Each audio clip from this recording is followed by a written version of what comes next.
नमस्कार, राधे कृष्णा दोस्तों।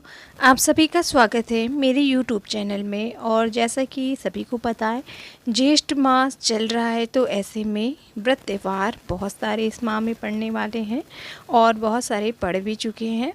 तो ज्येष्ठ मास में आने वाले सभी त्योहारों का विशेष महत्व होता है। इस माह में वट सावित्री व्रत, शनि जयंती, अपरा एकादशी जैसे बड़े पर्व आते हैं। इन्हीं में से एक है गंगा दशहरा। जी हाँ, आज हम लोग बात करेंगे गंगा दशहरा के बारे में और जानेंगे सभी कुछ कि शुभ मुहूर्त क्या है स्नान का, और स्नान करने से क्या फल मिलते हैं, और इन दिन कौन से कार्य नहीं करने चाहिए, क्या दान करना चाहिए जिससे कि हमारे जो पितृ हैं उनकी भी आत्मा की तृप्ति हो और जो हमें है पुण्य फल की प्राप्ति हो। तो इस माह में वट सावित्री व्रत ये तो पड़ चुका है, हम सभी जानते हैं, और अपरा एकादशी ये भी जो व्रत है पड़ चुका है। अब जो है निर्जला एकादशी आएगा। तो गंगा दशहरा जो है वो शुक्ल पक्ष की 10वीं तिथि के दिन गंगा दशहरा मनाया जाता है। हिंदू धर्म में इस तिथि को बेहद ही शुभ माना जाता है। इस दिन गंगा नदी की विधि विधान से पूजा अर्चना की जाती है। साथ ही दान जैसे पुण्य कर्म करते हुए गंगा में स्नान किया जाता है। तो बहुत ही ज़्यादा महत्व है। धार्मिक मान्यताओं के अनुसार गंगा में डुबकी लगाने से व्यक्ति के सभी पाप धुल जाते हैं। यही नहीं, उसे सुख समृद्धि का आशीर्वाद भी माँ गंगा से प्राप्त होता है। शास्त्रों में गंगा माता को मोक्षदायिनी भी कहा गया है। ये भी माना जाता है कि गंगा नदी शिव जी की जटाओं से होकर निकली हैं, इसलिए इस दिन शिव जी की भी पूजा करना बेहद शुभ होता है। इससे विशेष लाभ प्राप्त होते हैं। इसी कड़ी में आइए जानते हैं इस साल गंगा दशहरा कब है, डेट और जो इसके शुभ मुहूर्त है वो।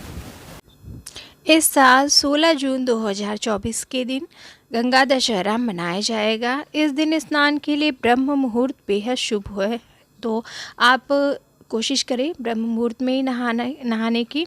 हालांकि गंगा दशहरा के शुभ अवसर पर यह सुबह 7:08 से सुबह 10:37 तक शुभ मुहूर्त रहेगा। वैसे तो पूरे दिन आप स्नान कर सकते हैं। गंगा दशहरा के दिन पूरा ही दिन लोग स्नान करते ही हैं, संगम में, हरिद्वार में, गंगा नदी जहाँ भी है वहाँ पे जा कर के। लेकिन अगर आप ब्रह्म मुहूर्त में नहाते हैं तो बहुत ही अच्छी बात है, मतलब 3 बजे सुबह का प्रातःकाल का समय। और अगर नहीं आप नहा पाते हैं तो 7:08 से आप 10:30 बजे तक नहा लें, तो ये भी शुभ मुहूर्त ही है। तो कोशिश करें कि सुबह जितनी जल्दी हो सके उतनी जल्दी आप स्नान कर लें, पूजन कर लें, तो काफ़ी उत्तम है। और गंगा दशहरा की आइए जानते हैं पूजा विधि कैसे करनी है। तो गंगा जी में सबसे पहले तो आप स्नान करें ब्रह्म मुहूर्त में। इसके बाद साफ वस्त्रों को धारण करते हुए सूर्य देव को अर्घ्य दें।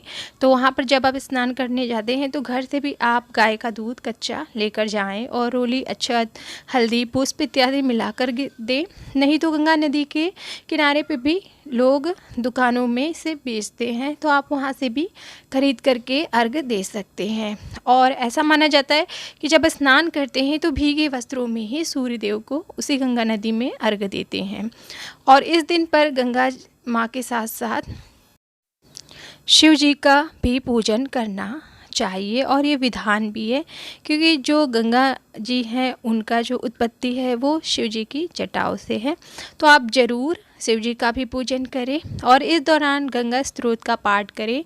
इससे शुभ फल की प्राप्ति होती है। और स्नान के बाद तो दान बेहद ज़रूरी होता है, तो आप दान जरूर करें और हो सके तो ब्राह्मणों को भोजन कराएं या भूखे या ज़रूरतमंद लोगों को दान करें। और कुछ नहीं होता है तो आप राहगीर के लिए जलपान की व्यवस्था कर सकते हैं, क्योंकि ज्येष्ठ मास जो होता है भीषण गर्मी पड़ रही होती है। ऐसे में जगह जगह जल की व्यवस्था अपने सामर्थ्य के अनुसार लोग करवाते हैं। तो आप भी ऐसे कार्य करने में सक्षम हैं तो ज़रूर करें।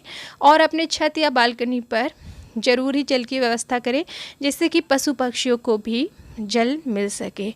तो ये काम आप ज़रूर करें। और अन्न का दान भी इस दिन बेहद शुभ होता है, तो वो भी आप ज़रूर करें।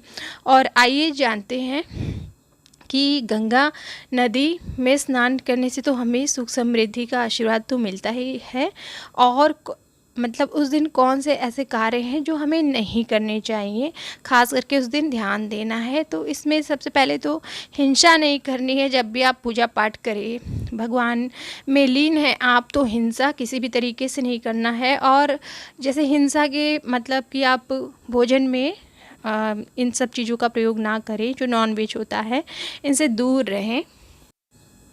और चोरी ना करें कि किसी की भी वस्तु आप ले लें ज़ोर ज़बरदस्ती से, या आपको पसंद है तो आप चुरा लें, ऐसा कुछ नहीं करना है। और बहुत ही मृदु भाषा में बात करना है, एक दूसरे से कठोर वाणी में बात नहीं करनी है। भगवान ने सबको अच्छी वाणी और अच्छे शब्द दिए हैं, तो आप उसका उपयोग करें। और दूसरे के धन को लेने का विचार नहीं करना चाहिए इस दिन, तो ऐसा भी मन में विचार नहीं लाना चाहिए। जो आपके पास है आप उसमें ही संतुष्ट रहें, और जितनी आपकी ज़रूरत है उस हिसाब से भगवान आपको समय समय पर देते रहेंगे। और दूसरों का बुरा करना नहीं चाहिए, ऐसा ये सारी चीज़ें तो आपको डेली ही नहीं करनी चाहिए। तो दूसरों का कभी बुरा नहीं करना चाहिए, ना सोचना ही चाहिए। उस जो आपकी सोच है उसे अच्छे कामों में लगाएं, तो आपका भी भला होगा। और व्यर्थ की बातों में दुराग्रह नहीं करना चाहिए, झूठ नहीं बोलना चाहिए। बहुत सारे लोग झूठ बोलकर अपने को उत्तम दिखाते हैं, तो ऐसा नहीं करना चाहिए। और अगर आप गंगा दशहरा के दिन व्रत हैं या नहीं हैं, या गंगा स्नान करते हैं, तो चुगली भी ना करें। लोग बैठकर 4 लोग जाते हैं गंगा जी नहाने, और फिर वहाँ रास्ते में एक दूसरे की चुगली शुरू कर देते हैं। तो ये बात आप ध्यान में रखें, ऐसा ना करें। और जितना हो सके दान जरूर करें, दूसरों का सम्मान भी करें। और दान करना तो बेहद ज़रूरी है। आप जब भी जाएं, घाट पर नहाने जाएं या कहीं भी, तो आप दान के लिए घर से अन्न जरूर ले लें, जल भी ले लें। और जैसे भी लोग मिलते हैं, और घाट पे तो बहुत सारे ज़रूरतमंद हमें लोग मिल जाते हैं, तो उन लोगों को दान अवश्य ही करें। अब आइए जानते हैं कि दान में हम क्या क्या कर सकते हैं, और दान करने से हमें मतलब कौन से लाभ मिलते हैं वो जानते हैं।